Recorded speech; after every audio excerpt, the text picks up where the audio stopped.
Hi ladies, it's late, as you can see. I've had a long day, but I was just reading through some of my stuff from a while ago. Sometimes I like to read it and to see where I've come and some of my thoughts previously and just some adversities that I've had to go through. And I came upon this thing, and this was written in August of 2013, and I thought I'd share it with you. And so I'm going to read it and then probably just reflect on it for a few minutes.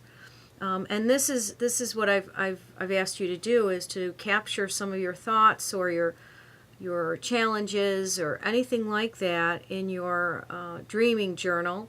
The journal isn't just for dreaming, but it could be for challenges or things that you're happy about, great things that you've accomplished, challenges that you're having, or just something that you want to share or get out of your head and onto paper. So I'm just going to read this like I said, and it says, I needed this reminder today.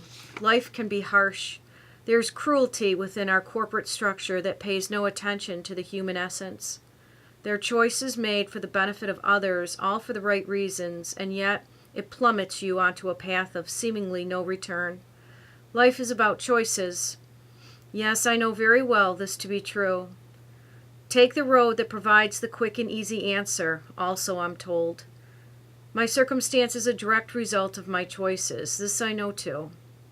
However, I refuse to have circumstance define me, and I refuse to allow financial ruin to drive my happiness. Foreclosure, bankruptcy, monies withdrawn from bank accounts without even a whisper. Indeed, that is what I should have expected. I should expect consequences for choices. I should predict disrespect. And I should move along in life knowing that human decency no longer exists in our world. I should have known. What the hell was I thinking anyway? Hindsight would be more beneficial as foresight, is what I think. And yet, even knowing what I know now, being in the situation I was in, I would make the same choices except for one. I would continue with my graduate program, work part-time, manage household expenses as best as I could, provide my daughters a safe and affirmative environment, and persevere in a male-dominated vocation with nothing but my faith in his plan. I would not, however, trust any financial institution to help me along the way. This lesson I've learned. There's a battle within my human and spiritual existence. I have seen the ground before and risen from it. And I'm seeing it again, and I will rise again, stronger, wiser, and spiritually solvent. And I will take heed of my own words to grab life by the balls and create the life he deems me to live through prayer and positive demeanor. And so when I was reading that, I remembered where I was emotionally and financially about a year and a half ago. And it was probably one of the worst times of my life. And it was just a really, really tough situation to be in. It didn't compare. It was nothing compared to my divorce or my separation or many, many other things in my past. Feeling so alone, and knowing that the only person who can help me out of my situation was going to be myself, along with, of course, my Lord's guidance.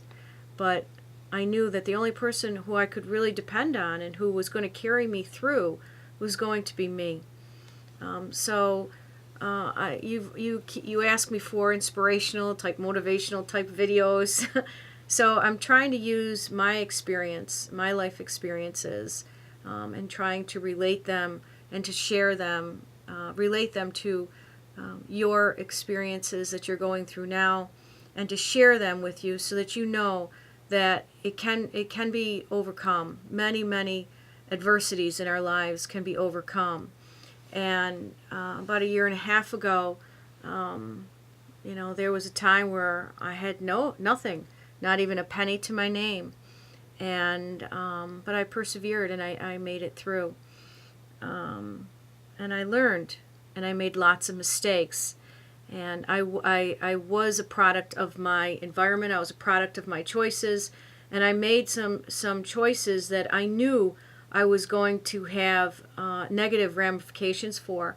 But I made those mindfully, deliberately, knowing that at some point I was going to be at rock bottom. But at the same time, I knew that I had to make those choices for the benefit of myself, academically, emotionally, and for the most importantly, for the benefit of my children. So I think I'm just going to stop there because I don't want these to be too long. I just wanted to share that with you to say I've been there. I know where you're at, and I know you ladies are going to climb your way back, scale your way back, fight your way back, and you will prevail.